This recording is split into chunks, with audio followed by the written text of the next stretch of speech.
ये हमारा second lecture है ज्योग्राफी करंट अफेयर्स का, जिसमें हम जुलाई मंथ के करंट अफेयर्स को डिस्कशन करेंगे। जून मंथ के करंट अफेयर को हम ऑलरेडी डिस्कस कर चुके हैं, और ये वो करंट अफेयर होंगे जो कि द हिंदू में जो न्यूज़ में थे, और प्रीलिम्स में काफ़ी पीछे जाने के इसके चांसेस हैं। तो स्टार्ट करते हैं हमारे फर्स्ट लेक्चर से। हमारा फर्स्ट लेक्चर है जिब्राल्टर के बारे में। देखो क्या हुआ था, अगर हम जिब्राल्टर स्ट्रेट के बारे में देखें तो यहाँ पे ईरान है, ठीक है।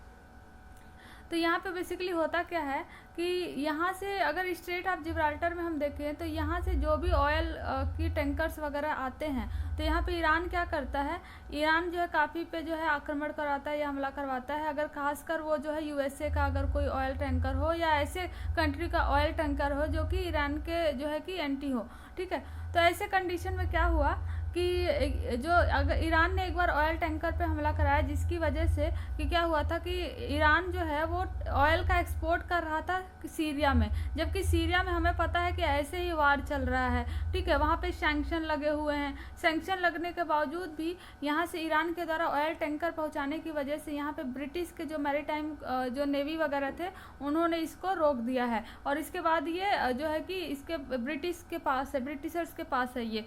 तो अभी रिसेंटली जिब्राल्टर कोर्ट के सुप्रीम कोर्ट के सॉरी ये फैसला आया है कि ये जो ऑयल टैंकर है ईरानियन का, वो अभी भी उसके पास रहेगा, ठीक है, ब्रिटिशर्स के पास रहेगा। ये एक आया था लेकिन अभी ये छूट चुका है।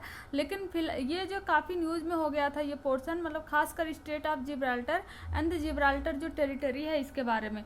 तो हम इसको पढ़ते हैं, इसके बारे में थोड़ा सा जानते हैं। तो जिब्राल्टर जो है एक ब्रिटिश ओवरसीज टेरिटरी है, ठीक है। जैसे जिब्राल्टर स्टेट है तो ये सबको पता है, लेकिन ब्रिटिशर्स ये किसकी टेरिटरी है, ये ब्रिटिश की ओवरसीज टेरिटरी है, ठीक है। और it is located at the southern most tip of the Iberian peninsula, ठीक है। जो कि यहाँ पे हम देख सकते हैं, यहाँ पे स्पेन है, और स्पेन के यहाँ सदर्न मोस्ट पार्ट पे यहाँ पे जिब्राल्टर जो है टेरिटरी देखने को मिलेगा, और यहाँ जिब्राल्टर स्टेट देखने को मिलेगा, ठीक है। तो ये बेसिकली क्या करता है, it is the narrow strait that connects the Atlantic ocean to the Mediterranean sea. यहाँ पे हम देख सकते हैं इस साइड जो है, यहाँ पे जाएंगे इधर तो ये मेडिटेरेनियन सी मिलेगा, सॉरी जो है यहाँ पे अटलांटिक ओशन मिलेगा, और यहाँ पे मेडिटेरेनियन सी। तो इसको ये कनेक्ट करने का काम करता है, और ये जो है कि और ये दो पेनिसुला को अलग करता है। जैसे मोरक्को को एक स्पेन का एक पार्ट है, यहाँ पे हम देख सकते हैं कि मोरक्को के पास एक स्पेन की टेरिटरी है छोटी सी, है ना, स्योटा, जो इसको अलग करता है ये स्पेन से। तो ये काफ़ी इंपॉर्टेंट हो जाता है ये स्टेट ऑफ जिब्राल्टर। खासकर पूछ सकता है कि किस सी को जोड़ता है, ये अटलांटिक सी को जोड़ता है मेडिटेरेनियन सी से, ठीक है। और किसको किसको अलग करता है, इसका एग्जैक्ट लोकेशन कहाँ है, और ये किस लिए ये स्टेट काफ़ी इंपॉर्टेंट है, ये ऑयल एक्सपोर्ट के लिए काफ़ी इंपॉर्टेंट है ये स्टेट। तो ये प्रीलिम्स का क्वेश्चन यहाँ से बन सकता है। एंड सेकेंड इंपॉर्टेंट टॉपिक हम देखें तो डीप ओशन मिशन के बारे में है।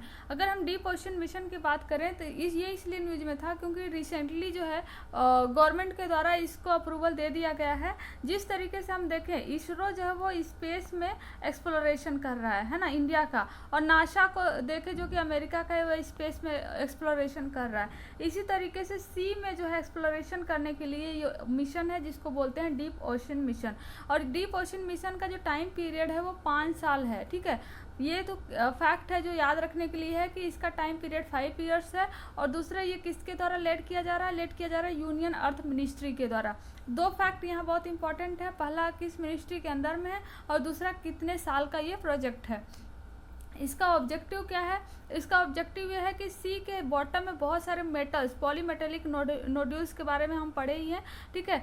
तो बहुत सारे मेटल्स वगैरह मिलते हैं, इनका एक्सप्लोरेशन करने की ज़रूरत है, जो कि काफ़ी एनर्जी में जो हमारे एनर्जी डिपेंडेंसी है दूसरे कंट्री पे उसको कम कर सके।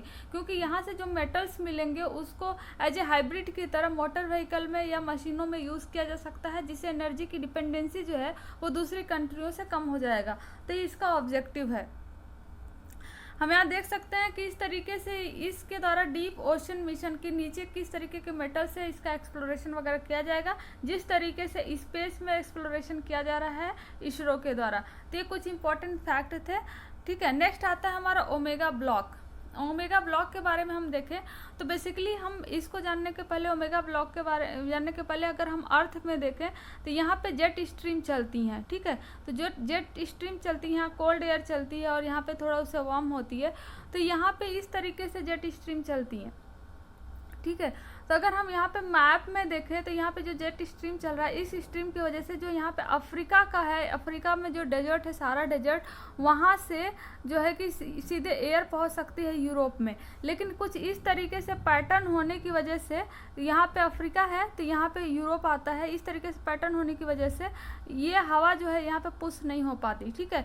लेकिन रिसेंटली देखा गया कि सेकेंड टाइम ये जस्ट अपोजिट हो गया, इस तरीके से ना होके ये इस तरीके से हो गया, मतलब ओमेगा शेप में हो गया। तो यहाँ की हवाएं जो है, गर्म हवाएं सहारा की अफ्रीका से सीधे पुशअप हो रही, किस साइड में, अफ्रीका के साइड में, जिसकी वजह से जेट स्ट्रीम जो है वो पुशअप हो गया मोर अटलांटिक, मोर आर्कटिक के साइड में, और गर्म हवाएं जो है वो देखी गई बेल्जियम में, जर्मनी में और नीदरलैंड में बहुत ज़्यादा जो है कि इसको हाईएस्ट रिकॉर्ड किया गया। तो ये काफ़ी वहाँ के ये बताता है कि वहाँ इन्वायरमेंट का काफ़ी जो है क्लाइमेट का खतरा हो रहा है, वेदर में काफ़ी चेंजेस आ रहे हैं और किस तरीके से पूरा क्लाइमेट जो है वो चेंज हो रहा है। तो ये कुछ इंपॉर्टेंट फैक्ट है जो कि ओमेगा ब्लॉक अगर पूछ ले कि कहाँ से रिलेटेड है और किससे रिलेटेड है, तो ये रिलेटेड है हमारे हीट वेव से, ठीक है। ये हीट वेव से रिलेटेड है, जिस कहाँ से, बेल्जियम, जर्मनी और नीदरलैंड में जिस तरीके से टेम्परेचर वहाँ पे इंक्रीज हुआ। तो ये कुछ इंपॉर्टेंट फैक्ट थे। हम देख सकते हैं जो यहाँ पे दिया हुआ है कि यहाँ पे जो दिया हुआ है जेट स्ट्रीम ओमेगा ब्लॉक, इस तरीके से लोकेशन, इस तरीके से इसका स्ट्रक्चर आर्क के फॉर्म में, ये जस्ट ये से उल्टा हुआ करता था, ठीक है। तो यहाँ पे हवाएं जो है इधर पुश नहीं हो पाती थी, लेकिन ओमेगा ब्लॉक बनने की वजह से हवाएं ज़्यादा ही यूरोप की तरफ पुश होने लगी, खासकर गर्म हवाएं जो कि सहारा डेजर्ट से होकर निकलती हैं।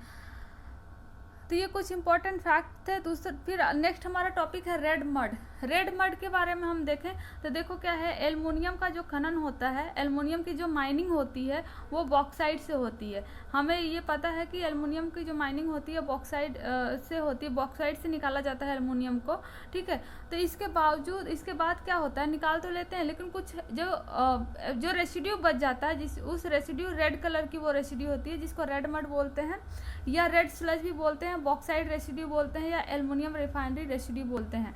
तो इस रेसिड्यू की वजह से बहुत ज़्यादा पॉल्यूशन हो रहा है। पॉल्यूशन क्यों हो रहा है? क्योंकि एल्युमिनियम की माइनिंग करने के लिए, बॉक्साइट से एल्युमिनियम को निकालने के लिए कॉस्टिक सोडा का यूज़ होता है, ठीक है।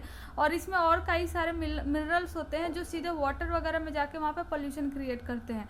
तो इस वजह से तो इसके सॉलिड वेस्ट मैनेजमेंट की बात हो रही है, जो रेड मड है उसको मैनेज करने के लिए बात हो रही है मिनिस्ट्री ऑफ माइंस के द्वारा, ठीक है। तो मिनिस्ट्री ऑफ माइंस ने एक ऑर्गेनाइज किया था एक वर्कशॉप को, जिसमें इफेक्टिव तरीके से कैसे रेड मड को यूटिलाइज किया जा सके इसके बारे में हुआ था। तो यहाँ पे कुछ क्या इंपॉर्टेंट फैक्ट है। पहला ये है कि एल्युमिनियम को किस एल्युमिनियम जो किससे निकाला जाता है, तो बॉक्साइट से। एंड सेकेंड जो है कि ये सॉलिड वेस्ट किस मिनिस्ट्री के द्वारा इसका मैनेजमेंट किया जाएगा, तो मिनिस्ट्री ऑफ माइंस के द्वारा, ठीक है। और इन्वायरमेंटल क्यों कंसर्न है इन्वायरमेंट को लेके, क्योंकि इसमें कास्टिक सोडा जो है, कास्टिक सोडा इसमें यूज़ किया जाता है। तो ये कुछ इंपॉर्टेंट फैक्ट है रेड मड्स के बारे में। नेक्स्ट हम देखते हैं तो वाइट टी के बारे में है। वाइट टी में बेसिकली क्या है कि अभी त्रिपुरा ने रिकॉर्ड जो है हासिल किया सबसे ज़्यादा मैक्सिमम क्वांटिटी या वाइट टी के प्रोड्यूस करने में। वाइट टी बेसिकली होता क्या है, जो हमारी नॉर्मल टी होती हैं जो पत्तियों से निकाली जाती हैं, ठीक है, पत्तियों को ड्राई वगैरह करके इसको बनाई जाती हैं। तो इसी पत्तियां जो इमैच्योर होती हैं, जैसे निकल ही रही होती हैं बर्ड के फॉर्म में, तभी इसको तोड़ लिया जाता है, क्योंकि इस पर बहुत सारे वाइट रेसे होते हैं जिसकी वजह से ये टी जो है वो वाइट बनती है। तो एक तरीके से कह सकते हैं इसको कि मिनिमली प्रोसेस्ड जो है, इवन बिफोर द हार्वेस्टेड ये टी की पत्तियां होती हैं इसमें, ठीक है। तो अगर ये इंपॉर्टेंट फैक्ट है, ये पूछा जा सकता है कि इंडिया जो है टोटल 14% ऑफ ग्लोबल टी का एक्सपोर्ट करता है, और जो प्रोड्यूस करता है ग्लोबल टी का 20% जो है प्रोड्यूस करता है। टी के कल्टीवेशन का हम बात करें तो टी का इंडिया में कल्टीवेशन जो है वो आसाम में होता है, दार्जिलिंग में होता है, नीलगिरी हिल्स में होता है साउथ इंडिया में, ठीक है। और जो हिमाचल है कि हिमालय की जो तराई रीजन है, फुट हिल्स रीजन, वहाँ पे भी टी का उत्पादन होता है। ग्रोथ कंडीशन देखें तो ग्रोथ कंडीशन इसकी ट्रॉपिकल एंड सब ट्रॉपिकल रीजन में होते हैं खासकर, और इसको हाई ह्यूमिड जो है कि टेम्परेचर और हाई ह्यूमिड चाहिए होता है। तो 20 से 30 जो डिग्री टेम्परेचर जो है टी के कल्टीवेशन के लिए काफ़ी परफेक्ट होता है। अगर 10 डिग्री से कम हो जाए या 35 डिग्री से ज़्यादा हो जाए तो इसके प्रोडक्शन पे काफ़ी हार्म पहुंचता है। और रेनफॉल जैसा कि हमने बोला कि ट्रॉपिकल एंड सब ट्रॉपिकल रीजन में ज़्यादा होते हैं, तो रेनफॉल 150 से 300 सेंटीमीटर का रेनफॉल होना चाहिए। तो ये कुछ इंपॉर्टेंट पॉइंट थे टी के बारे में। टी के बारे में कुछ इंपॉर्टेंट फैक्ट जो खासकर प्रीलिम्स के लिए जानना बहुत ज़रूरी है कि इंडिया में अगर टी प्रोडक्शन को देखें तो the largest consumer of the T in the world, पूरे वर्ल्ड में सबसे ज़्यादा कंज्यूमर टी का कौन है? इंडिया है। और दूसरा सेकेंड लार्जेस्ट प्रोड्यूसर है एंड फोर्थ लार्जेस्ट जो है एक्सपोर्टर है। ये याद रहे फैक्ट, ये पूछा जा सकता है क्योंकि इस बार काफ़ी ज़्यादा टी की कई सारी वैरायटी को जीआई टैग भी दिया गया है और खासकर इस बार टी के प्रोडक्शन में काफ़ी बढ़ा है, और जिसमें वाइट टी के प्रोडक्शन में त्रिपुरा जो है उसने अपना पूरा रिकॉर्ड तोड़ा है। तो ये सारी चीज़ें फैक्ट जो है काफ़ी इंपॉर्टेंट है। ये कुछ जुलाई के मंथ की हमारी करंट अफेयर्स थी, ठीक है, और जो कि प्रीलिम्स में इस बार आने के काफ़ी चांसेस हैं। और इसके बाद हमारे 2 लेक्चर जो है जून जुलाई के कवर हो गए और नेक्स्ट लेक्चर हम इसको बहुत जल्दी कवर करेंगे पूरे 12 महीने के ज्योग्राफी के करंट अफेयर को, जो कि द हिंदू में थे।